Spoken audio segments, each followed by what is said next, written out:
All right, Darren Cox, thank you. We want to remind you that all planes across the country, the first time in the nation's history, all planes are grounded everywhere. There's no air traffic until at least noon tomorrow. All right, and that would certainly include Bradley International Airport and Windsor Locks.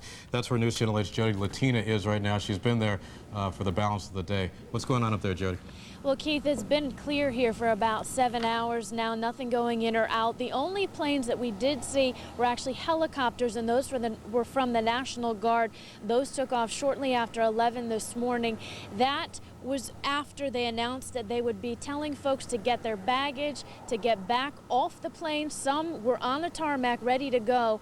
Some passengers described it to us that the flight crew and the captains came over the monitors and the speakers and telling them that there was a terrorist attack on American soil and they would not be going out anywhere. So as you can imagine, lines backed up inside at those ticket counters as the airline folks tried to really scramble to keep folks calm, but to also let them know that they really did need to make some phone calls to find folks to pick them up at the airport, to make arrangements to stay at hotels.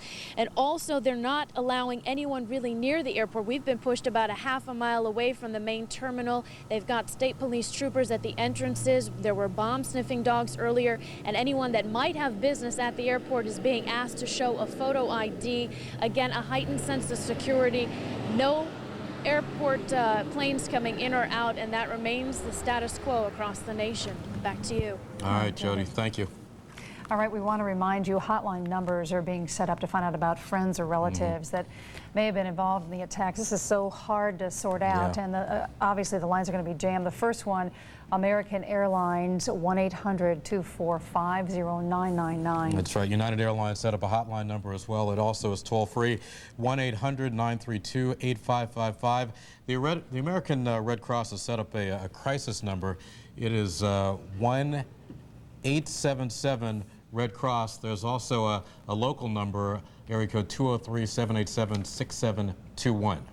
We also want to remind you that President Bush will address the nation. We're getting it at 9 o'clock Eastern time. We do not know where he will be talking from. He has been shuttled He's been on the move. all over the country, all Florida, over the day. Louisiana, and Omaha and today as well. His whereabouts are still secret. All right, we've got the Red Cross also tells us they're just getting flooded with calls for people wanting to donate blood. And we want to let you know about a couple of local blood drives. The Omni Hotel in New Haven will host a blood drive from 8 a.m. until 4 p.m. on Wednesday.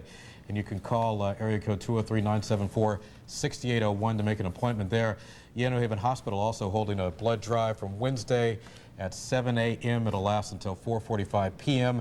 And if you can't attend and you want to donate, please call the American Red Cross at the numbers that we just passed along to you. And the Red Cross is going to need your help today, tomorrow, possibly for months. That's right. And a lot of victims of the terror attack into hospitals, at hospitals, perhaps even headed to Connecticut hospitals. We don't even know the toll or how many people may be coming here. News Channel 8 Sarah Welch was at Bridgeport Hospital. She joins us now live. Bridgeport Hospital, Sarah, as most folks know, have a burn unit there. Absolutely, and members of Bridgeport Hospital staff have been on standby at the train station throughout the day, as well as local firefighters and police and state police, just in case those injured are taken to the Bridgeport area. It's unfathomable, heartbreaking to think of all those people who are inside the Twin Towers this morning. We spoke with one of them, a Connecticut man from Oxford, who described to us the sheer terror and pandemonium as people tried to get out. I was on the 24th floor, and the first plane hit, and the building rocked to the right and back. And I opened the door of the conference room, and I saw the plane go by and people falling. It's all right, Dad. And then we started to go down the stairs, and we got down to about 16, and all the doors on the World Trade Center, they lock. So we got down to about probably about 15 or 13, 14, and I said, there was just a traffic jam of people trying to get down. And I said, everybody back up, back up. Everyone was yelling, back up. Are you all right? Yeah, I'm all right. I just want to get home. I want to get you home. And we went back up. I'm starting to calm down now. We went back up. Do you want to stop for a sec? No, I just want to go home. We went back up, we regrouped. Franny, where's the car? The firemen started coming through. and they let us down. Company 22 in New York City, freaking heroes. Not one of them had fear in their eye. They all just kept going up, and we got down to the bottom in the plaza. There was bodies everywhere. They were all on fire and broken. It was just the most horrific thing you've ever seen in your life. And then we got out, and I had a thing of oxygen in my hand and a fire extinguisher, and I must have carried it 3 blocks before I even realized I had it. And then I just bumped into this guy, and we just started walking, and we walked up from the Trade Center to 33rd Street, and everybody was lined up trying to hitchhike out of the tunnel. It was like, you know, and this guy pulled up in a pickup truck and drove me all the way to the ferry, and I got home. And I'm home now. That was Jimmy Visquenza Jr. of Oxford, Connecticut. As he left, his wife said to us she was just so incredibly grateful that she had her husband home tonight, and that her prayers go out to so many other families. Again, the teamwork at the train station in Bridgeport, absolutely incredible. Many of those Bridgeport firefighters have said that they want to go into the city and help with the recovery. Keith and Ann? All right, Sarah, such a touching story. What do you have to say? Thank you. It is. Well, we want to go live now to LaGuardia Airport, where we join Leon Collins. Leon, what can you tell us? What a day. Well, and we're out here outside of LaGuardia Airport. You can see it's an eerie sort of a quiet over LaGuardia Airport, having been closed most of today. I spoke to a man at a hotel across the street from where I'm standing. He said his airline told him there's no way that they were going to have any flights out of here before Friday. And I think at this hour, we'd only be speculating as to when things might get back to normal. I have to tell you, on my way down to New York City today, it was like a scene I had never seen before. We were crossing the Whitestone Bridge. People, this was about probably 20 minutes, a half an hour after the 2 towers had collapsed. People had stopped their cars mid-span on the Whitestone Bridge and were watching the huge plumes of smoke just billowing out of Lower Manhattan. As we worked our way down to the Brooklyn side of the Brooklyn Bridge, the scene was somewhat surreal. Lady Liberty bravely held her torch as if she were trying to light smoky New York Harbor on a day that will go down in infamy. As the mass exodus from the city headed away, some people watched the disaster scene as others told what happened. And all of a sudden I heard this loud roar, and I looked up, and this big-ass airplane, I just watched hit the building. The explosion knocked me into the fence. What was presumed to be part of a large-scale terrorist attack paralyzed New York City. Stunned people, emergency vehicles, and clogged highways made the quest for safety a common but difficult objective. It was right there. Wait, where in the picture? Right here. Okay. Both World Trade Centers were there. We saw the plane go into the building pretty much. Yeah. It crashed into the building right in front of our eyes. From the hospital. Our school is right across the street it's pretty much right across the street from the Twin Towers. And I saw the first building with probably 50, 75 floors just totally in flames, the smoke billowing out of them. Many people cried in this great city today for loss of life and for a New York skyline that will sadly never be the same.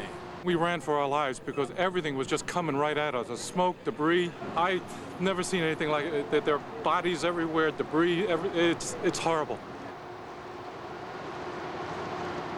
I think the saddest thing I heard today was from some police officers who were on the Brooklyn Bridge.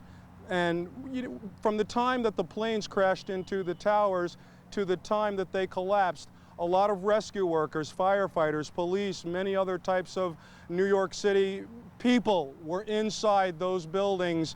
And the officer told me he could hear other firemen, he could hear other police officers trying over their radios, obviously people who had been caught in the collapse, saying, I'm stuck, I'm being crushed, I don't know where I am, I'm crying, I'm being crushed, please come save me.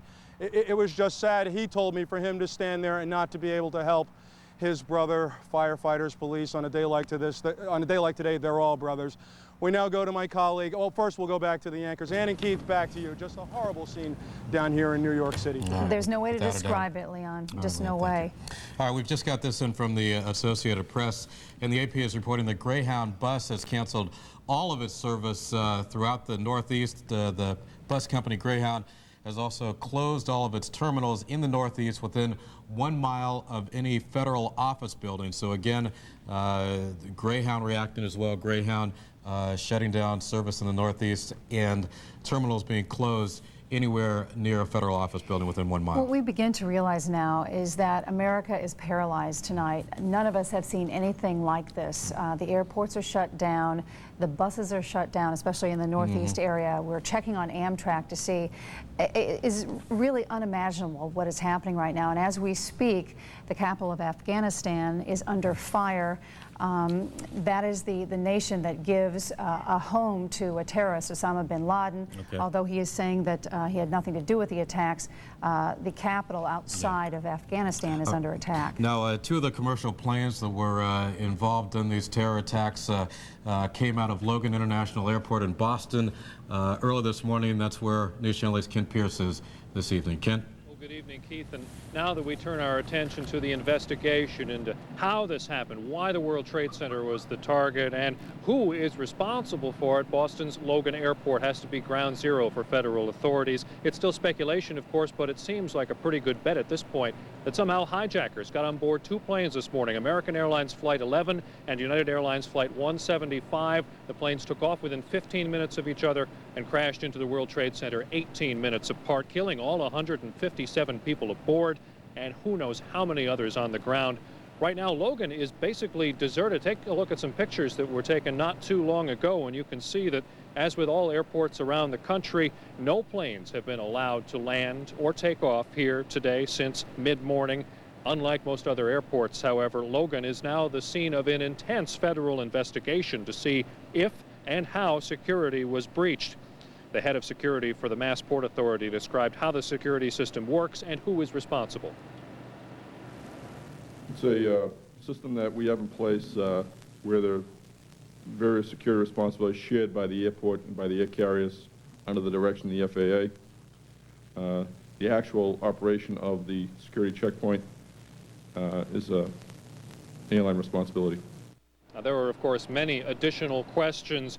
Were weapons smuggled on board? Was it done through passenger entry or somehow through a ground crew? And were there other attempts at hijacking that failed? We try asking all of these questions from Massport officials, and we get the same pat answer time and time again, that this is an ongoing federal investigation and they cannot reveal any information that would compromise that. Obviously, it's the officials doing their job, but as we found out all day long, nothing new to report on who is responsible. All right, Ken, would imagine we aren't going to get a whole lot of official information coming out of Logan in the immediate future. Thank you. All right, we now want to go back live to the New Haven Green, where people are just praying. The nation is praying. We have no idea of the magnitude of Connecticut victims, but in the hours and the days to come, we will begin to learn that. Verna? Well, Keith and Ann, residents have pretty much dispersed from the Green. You can't see the area around me, but there are people still milling about, kind of giving each other words of encouragement. They came down to the Green today to hear from ministers, rabbis, priests from various churches and synagogues in the area, just to hear something about what they should be doing, how they should channel their feelings, what they should do as far as looking to God. And this actually has been a very big source of tranquility. Churches all along the area of the Green actually opened their doors very early today to allow people to come inside, to pray, to spend some time, to think about what actually happened today. One of those churches, I'm standing here right now with Beverly Delotte. She attends one of those churches, First Church of Christ. We saw people out here, and you saw people in your church today who were crying, people who were upset, people who just want to know why this happened. What were they able to do and get from the church today? People who stopped by Center Church today were just able to meditate, talk to our pastor, just find some kind of solace, bring some kind of relaxation to their spirits after hearing such a traumatic event. Okay. And really quickly, how are you feeling on a personal level about this? It's tough. It's tough. When you think of the people who are impacted by this, how far, how wide it's going to go. There are people who live here in New Haven who are impacted by this. This is going to be nationwide. This is a global event. All right, thank you so much. All right, Verna, we're going to interrupt you. We're sorry, we need to go right to network. All right, I'm Peter Jennings.